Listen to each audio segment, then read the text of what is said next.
Hello and welcome back to Josh Davidson Books. This is my YouTube channel where I am continuing and completing my reread of my very first novel, Werewolves Hide, in preparation of research that I'm doing, as part of the research that I'm doing for the sequel, Book 2. So this is the final chapter, the epilogue chapter, where we kind of get to peek a little bit into the future, get a little bit more resolution for the characters, and still kind of find out what questions are unanswered in case there ever is another book again.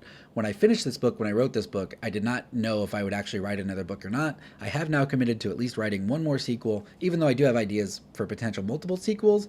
I only kind of take it one book at a time because you never know what the future is going to hold. So, as I've been doing, I'm going to read the chapter and share maybe some author commentary on the way. This is not meant to be an audiobook. I'm not performing it. If you want to enjoy, imagining the voices yourself and seeing what your imagination tells you, I do highly recommend picking up the book. So here we go. The final chapter, the last chapter, a shorter one, chapter 25. So 2 weeks later, and I just picked a random time frame. Just some time has passed. I don't know how serious I'm going to hold to 2 weeks later with now that there's actually an official sequel being written. I just know this was, again, kind of like a little bit of peek into the future to get some resolution in case I never wrote another book in the series, even though I had plenty of other ideas.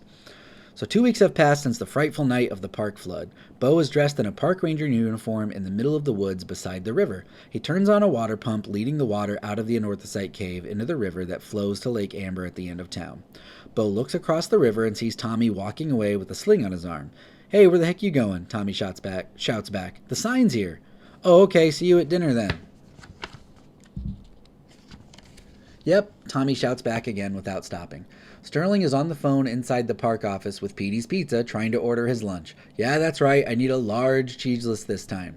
He smiles at Madison to insinuate she will eat the pizza with him. She shakes her head no, that she absolutely will not be. She goes back to playing with Bo's baby, who she is babysitting while he and Tommy are still working on draining the floodwater from under the park. She has a large cast on her left arm that is signed by everyone in the group. Madison looks over at a muted television Blue Ridge News report showing a photo of Sheriff Theron with a lower third titled "Still at Large." The story then changes to an old black and white picture of Sam with a lower third that says "Child thought deceased, found alive 20 years later." Sterling hangs up the phone from ordering his new pizza and is surprised to get a notification. It's an email alert from his son. He finally gets a message back and starts to become overwhelmed with joy. He opens it to start reading it. What he reads can't be seen, but it brings a smile as he laughs in disbelief. Later in the afternoon, Tommy is at the diner. The front doors have been fixed and he is overseeing a crane crew installing a giant red sign that now says Lacey's Diner. He smiles and shakes the hand of the foreman, who lightly bumps his arm in the sling, teasing him to toughen up. Sam, and again, this is rapid fire. This is like end of the movie, checking in with all the different characters, cutting to this character, cutting to that character. So you just have to imagine that the scenes are changing with each new character as, again, like a really nice kind of wrap up, before the end of the story. So we're with Sam now. He is getting treatment from mental and physical therapists in a medical rehabilitation facility. They are teaching him basic English, how to walk correctly, and assisting him with scheduling cosmetic surgeries to try and resolve some of the scarring he was subjected to. He also has a substance abuse counselor and support system to get him clean. One of the nurses briefly hands him the phone so he can say a few words. "Love you." Sam uses all of his energy to try and express gratitude toward his long-lost mother for rescuing him. Madison is holding the phone on her end. "I love you too, Sam." She smiles with the beauty and warmth of 1,000 sunrises as she sets down her phone. She runs outside to the front porch where everyone else awaits her. And again, that description, 1,000 sunrises, I really, what's the phrase, purple prose? I really try to avoid that and just try to matter-of-factly describe the scenes so that you can watch the movie in your head while you read the book. But in that moment, just the joy of having your child return to you after 2 decades of thinking they are gone and 2 decades of torture, I felt like that moment deserved a little extra special attention, which is why I went a little over the top with the description. She runs outside to the front porch where everyone else awaits her. Tommy and Bo grilled food together, but Sterling insisted on bringing his leftover pizza from lunch just in case. Madison sits on the other side of the table across from Tommy. She's in a cast and he's in a sling. The chessboard in front of them must wait a moment as Madison wants Tommy to try a cherry chip cookie she made for dessert. "No," Tommy refuses. "Yes." "Not in this lifetime." "I insist. You can eat it literally any time, right now if you want." Madison is playfully urging Tommy to not be so strict with himself. And of course, she's calling back to their conversation when he convinced her to go out to Uncle Bruce's, right? Tommy nervously takes the cookie and bites a minuscule nibble off the corner. There, Eureka, it's a party now. Are you ready to lose? Madison starts with the white pieces and moves on the chessboard first. Tommy teases her move. D4, dirty London player confirmed. You're just afraid I'm going to mate you, Madison flirts. Tommy picks up on it. No, I'm afraid you won't. If you don't mate me, that's a sad day. Bo doesn't want to hear it. He's holding the baby while feeding her and turns around to scold them. Guys, Lacey is right here. Cool it. They smile as Tommy continues the chess game with his turn.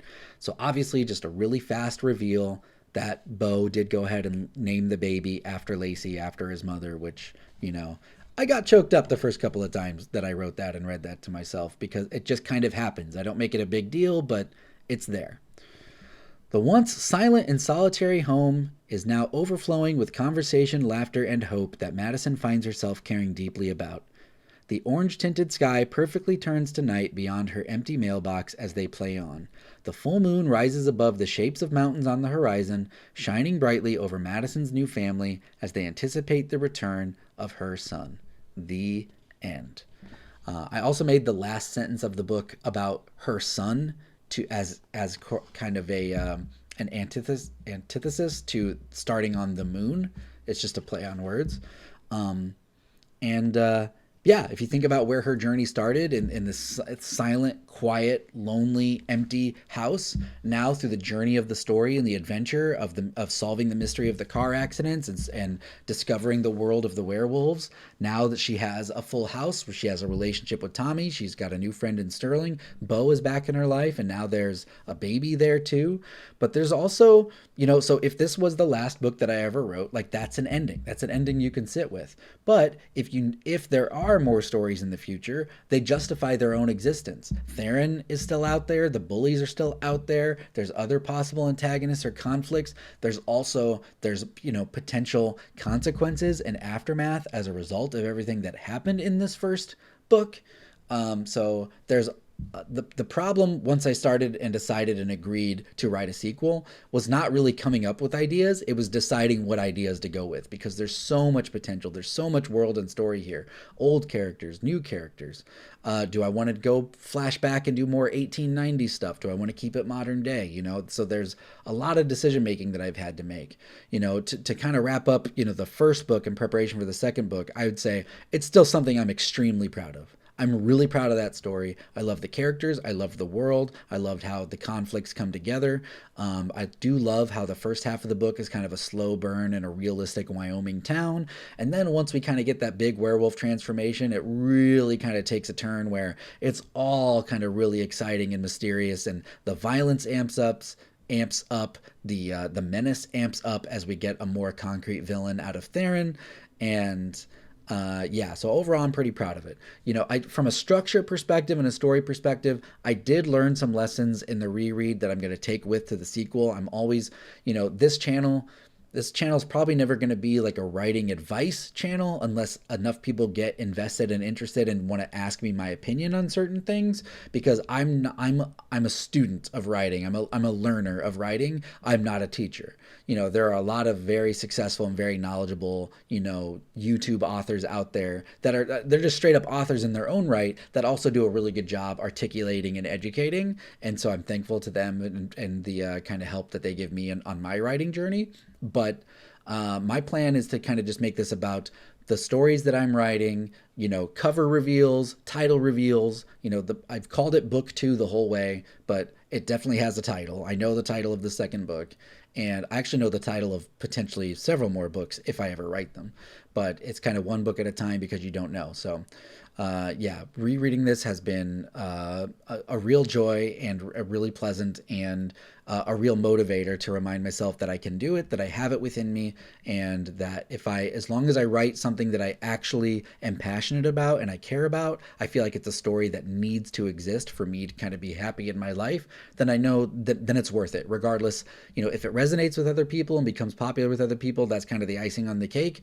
I write this stuff for me because I want these books on the shelf, and I want something that that I'm glad is out there in the world. So if you made it this far, if you watched a portion of the series, the end of the series, the beginning of the series, the whole series all the way. Thank you so much for your time and attention, and I hope you appreciated the story. If you liked the story, please consider throwing $4.99 my way anyway, and at least getting the digital version of the book. And hopefully I will be able to share more details about maybe some new versions of the first book and my release options and plan for the second book in the near future. So if you want to follow my author journey and be caught up on the next book or what I do beyond that, make sure to like, comment, and subscribe. If you do like and comment this video, please, no spoilers or a very healthy spoiler warning so we don't ruin any of the story or experience for anybody else.